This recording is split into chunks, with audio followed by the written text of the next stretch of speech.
Hello, I'm Linda Ward. You're watching CBC News Network. Iran says it has what it calls a right to self-defense after Israel launched a wave of air attacks on the outskirts of Tehran.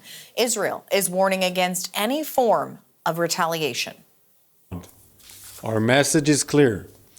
All those who threaten the state of Israel and seek to drag the region into wider escalation will pay a heavy price. Israel's army targeted military bases around the Iranian capital early this morning. Iran says 4 of its soldiers were killed in the attacks, but says the strikes caused limited damage.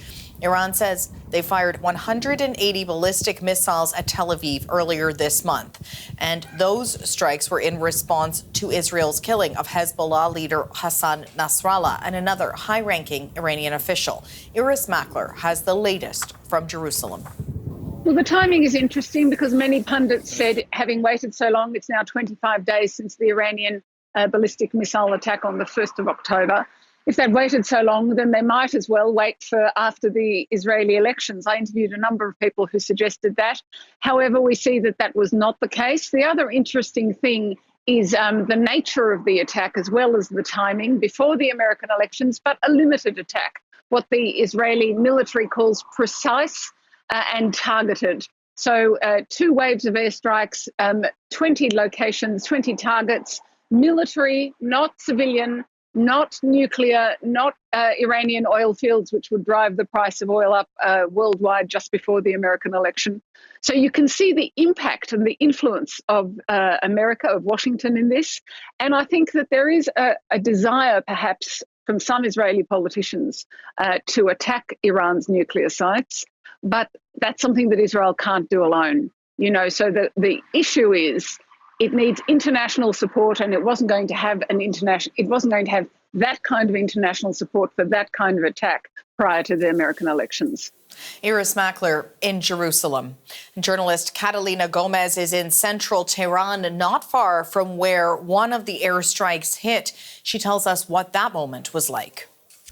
Just behind me, in this back in my bag, around 5 o'clock in the morning, in the last part of the attack, we feel this air defense working, all these bullets targeting the sky. We didn't see anything flying, but they were red, and it was a big explosions around this area. It makes all my neighbors around this part of the city to wake up. And it's very important because this is area where all the governmental buildings are.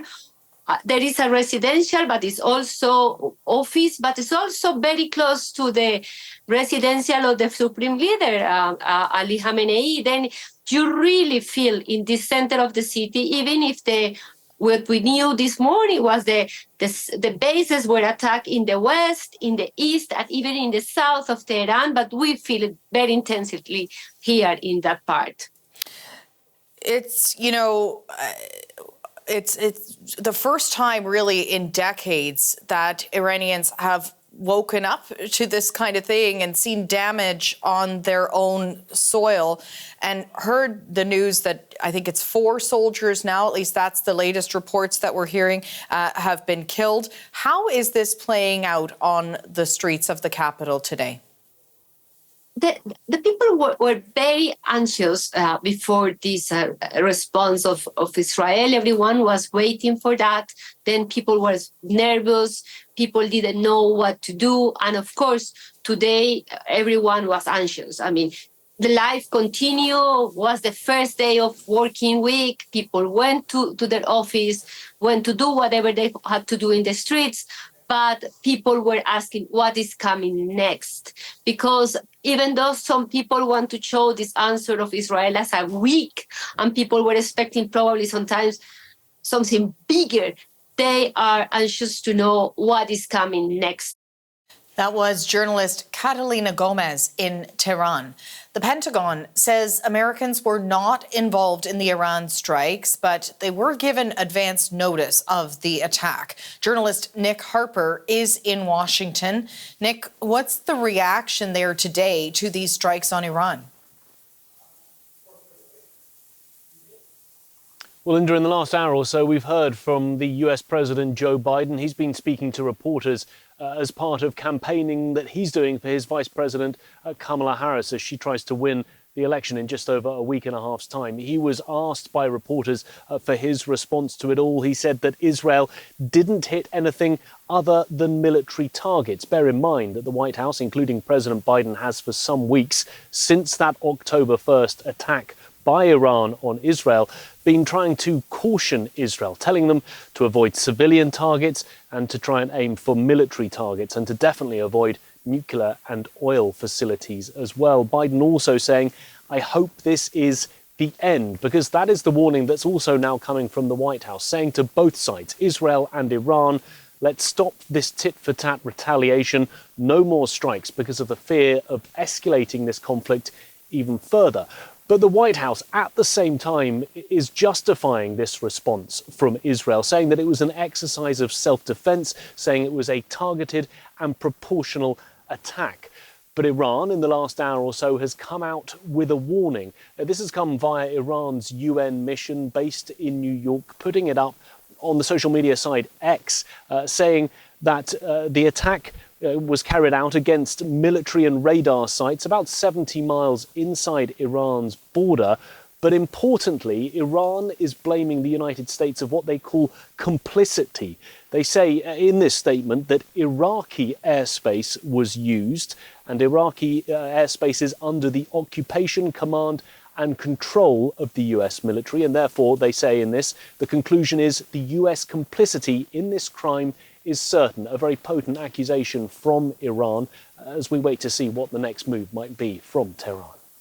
And as we wait, Nick, we're also hearing from some world leaders and groups in the Middle East in response to this.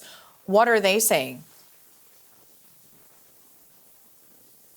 Well, undoubtedly, we've seen lots of condemnation coming from Arab nations in the region, while Western countries have been backing Israel for its actions. But really all sides have been saying it's time to de-escalate. We don't want this to escalate any further. One person that we heard from a little bit earlier was the Prime Minister of the UK, Keir Starmer. This is what he had to say in response to those airstrikes. I am clear that Israel has the right to defend itself against Iranian aggression. I'm equally clear that we need to avoid further regional escalation and urge all sides to show restraint. Iran should not respond. So there is a fear that regional escalation could happen, and now we're in this wait-and-see situation to see how Iran intends to respond. Thanks for this. That's journalist Nick Harper in Washington.